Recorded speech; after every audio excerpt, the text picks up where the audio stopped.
tuned into Hip Hop Vancouver. I'm your host, John Zee, and right now I'm chilling with South Carolina's own Nick Grant. What's up, What's man? up, Nick? How you doing, man? Thank you for having me, bro. I appreciate you, for sure. Welcome to Vancouver. Man, thank you for having me. Is this your first time in the city? Very first time in the city.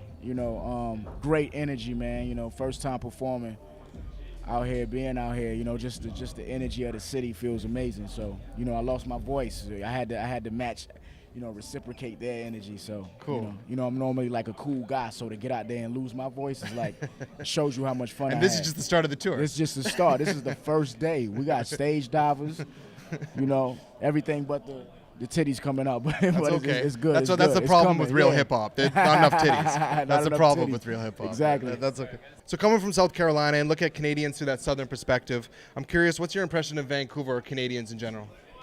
Oh man, I just think people are people. You know Yeah. what I'm saying? Until you meet them, and I get a good vibe from everybody here. Everybody that was in the crowd. Like I said, the energy was very good. It was very nice. I didn't know what to expect until.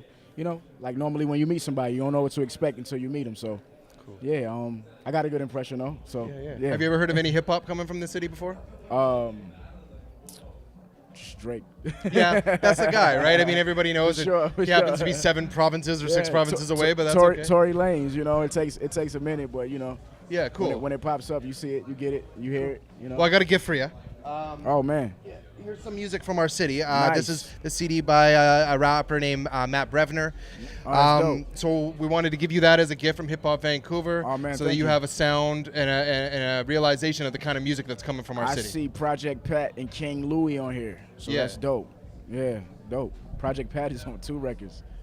Big Project Pat fan, 3-6 Mafia, Juicy Yeah. J, all those guys. So Yeah, I'm exactly. from the South, so So it's that Northwest with a little Southern feel. Oh, so, man, so great. enjoy that, play it For when sure. you're on the tour bus I and got whatnot. it. Oh, Cool. absolutely. So let's talk about Return to the Cool, Return to the Cool, yes. which is the name of your new album. The name of the album. It started off like a mixtape, you know what I'm saying? I was just trying to stay consistent and trying to be in the conversation, but, to give you a further insight on what I'm doing, Sunday Dinner is like my official first album. Even though this came out on Epic Records and on a label and everything, but the intent for it was like a mixtape. But it was great, just trying to like give people like the same feeling that I had growing up when I grew up listening to hip hop, whether it was UGK, Scarface, Andre 3000, Outkast, Big Boy, all of those guys, Master P, even Trick Daddy. Jay-Z, Nas, Tupac, all this stuff was playing in my household. So when I heard it, I couldn't escape it, and it gave me like the best feeling.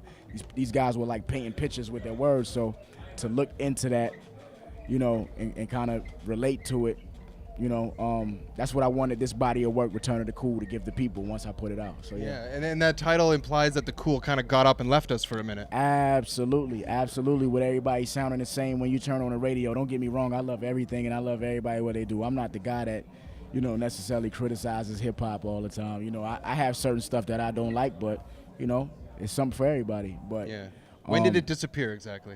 When people start caring more about material things and more so straying away from the message of what this thing was built on. Hip hop was built on hardships and people not having much, so we created the most and some of the best things out of having nothing. So So with that being said, once we got away from the message and what hip hop was for, that's when the cool left. Right. Not saying I am the return of the cool, but this Right. is my contribution to, those basic hip hop principles that we should all follow. Right. So absolutely. Right. And for a relatively new artist, you've managed to pull off an album that sounds very nostalgic. Wow, absolutely. Yeah. Thank you, man. Thank you for that. I mean, that was the intention. But I'm a guy of many different things, many different sounds. Like I also grew up on neo soul. I grew up on jazz music. So, Okay. As I progress and as I become a better artist and time progresses, I'll make different types of sounds and different types of things, and reveal different things that express who I am as a person and as an artist. So, like I said, it was those guys that I grew up listening to, but it was also Angie Stone, Erykah Badu. It was all of these great people that made great music, and just love what they did. So I grew up on all that stuff. So every time I write, it's not just things that I hip hop music that I was inspired by. It was also neo soul, it was also jazz and all of these things. So as time progresses, I'll be able to show you that.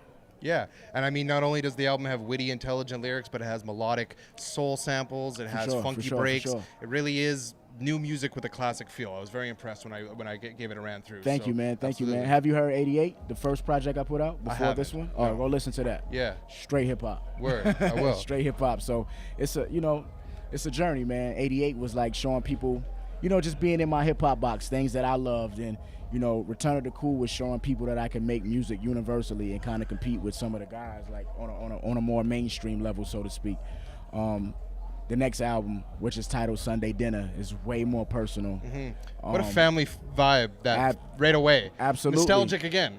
Once again, but with a current twist to it. You know what I'm saying? I use the title to describe like how my life was growing up. Sunday dinner was like one of the only times I saw my family all together at once. Sunday dinner, funerals, family cookouts and Church. stuff like that. Sunday dinner being the most intimate setting where you can see everybody's personality at once, whether it's your uncle with the gambling problem, your mother who was on drugs, your father, who like is in and out of your life, your grandmother who holds the family together, your drug dealing cousin, the badass kids. So I'm one of the bad kids at the end of the table, just seeing all these people. So each person, becomes a record. Each person becomes a song, and their personalities mixed in between this body of work in different records. So that's dope. I can't wait for that project. Oh, that's puts me in the categories of the elite MCs, the guys that you consider the elite MCs today. And if it doesn't, then I feel like hip hop is truly in a bad space. Not because it's me, but the kind of music I'm making. If anybody made it, I would feel like that. You know what I'm saying? We're carrying on that point with like so many new artists coming and going these days and being very disposable. How does Nick Grant plan on continuing longevity in this game? Oh man, I think it's a mix of what you really love and what's trendy. You got to find the happy medium in that, and that's what some of the greats did. The guys that have been here 20 years, they didn't follow the trend, but they kind of was versatile enough to kind of show you that they can do whatever was going on at the time in music. So that's all it is. People make it more difficult than what it has to be. And just being a personality, showing people your life, and being an open book. People can relate to that. I never want to be the guy that a person feels like they can't walk up to and have a conversation with. I'm still human at the end of the day. I just have what people deem to be an extreme talent. So for me, it's just just being who I am and playing the game. You know what I'm saying? Yeah. Just having fun. But that's what it's about for me, man. It's a lot of people that come and go. I'm not one of them. It's taken me a long time to grow. Not a long time to grow, but it's taken me, a little longer than the other people, because I'm not just after the money. I'm after your soul, your spirit. Yeah. I'm after, being relatable, trying to make music that resonates with you, but also have fun, also party, also dance with you, also do all these things. So, the road I travel is less traveled, but, the payoff is much bigger. Yeah. I got to ask about a lyric on your song, Gotta Be More, where you say, can still pull a model without a dollar to my name. I wanted... I love that. No, break that down for us. I mean, what kind of play advice does Nick Grant have for a guy who's, pockets are thin, but he still wants to smash a pretty thing? Break it down. Oh, man, for me, that was like a line that I jabbed at my friends, you know what I'm saying? It was like, yeah, you got all the girls now. What about when you wasn't, popping or whatever? And for me, it was, I had girls before all of this shit. You know what I'm saying? I had girls, but that was my thing, having a pretty female, So what is it? Charisma, confidence? Yeah, it's all of that. It's confidence in yourself, no matter the situation. You can have on the goofiest shit. You know what I'm saying? That's just that hood mentality of just making, like I said, making something out of nothing. So you just gotta have a game, man. Your mouthpiece. It's about how good your mouthpiece is. It don't matter what's going on in your life. You just gotta be able to talk to somebody to get what you want to get out of them. You know what I'm saying? So you learn that anywhere in the world. If it was hard times, that's what it was about. So, I recently pulled a dime wearing FUBU. No joke. It was a conversation. It was a conversation, though. So yeah, it's all about that. It's all about how well you can speak. You know what I'm saying? And if you can pull interest out of her and kind of relate to them. It's all about relating to people, man. And, okay. Saying what she wants to hear. Not all the time. You don't want to be, you don't want to be a snake. Yes. You know what I'm saying? But you kind of gotta. What up, girl? I relate to you. Exactly. Yeah. You don't want to be that, but Just talk to her. Just find out what she like. Listen more than you talk to. Okay, well, you heard it here first. That's number one. Play advice from Nick Grant. Listen more than you talk. Listen more than you talk. 2 ears, 1 mouth.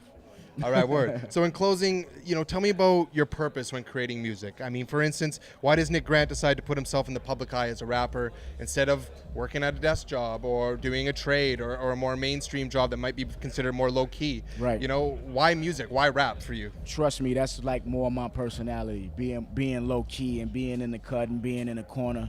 I recently just kind of wanted to come out of my shell and let people know a little more, you know what I'm saying? Just because of what was going on in my life at the time, I had to learn that it's bigger than me, and I got to stop worrying about people's opinions and what they think about me. It's bigger than me. I kind of got to tell my life, because it's a million people that might relate that are in their corner who could change the world just by listening to what I have to say.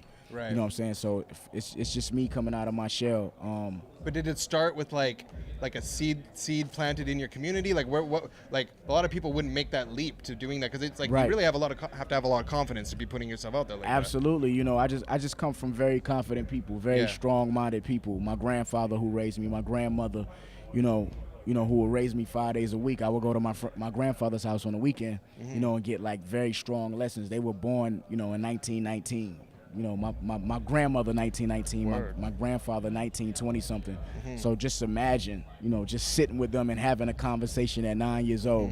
You're not listening. I wouldn't listen as much as I would listen now, but it was a lot of stuff I took from that. So I can only imagine if I was up in age and could really figure out what they was talking about. But I just come from very strong-minded people, and I wanted something bad enough to chase it, no matter what it was, no matter if I was broke, no matter if people called me silly or stupid. That's not going to work for you. No matter what, I chased it. I had a love for it, and I just chased it. I think that's just naturally in some people, you know what I'm saying? So, yeah. Well, good, man. Well, I'm very impressed with what I've been hearing, very impressed with what I saw tonight. Thank you, man. I wish you nothing but the best success. Thank you. Shout out Absol, YMF Tour, man. We here. Man. So thanks for coming by and spending some time with us, Nick. Any parting words for the people of Vancouver? Oh, man, be yourself. Stay original, stay classic, be authentic. Don't change for nobody. Do what's in your heart. Love.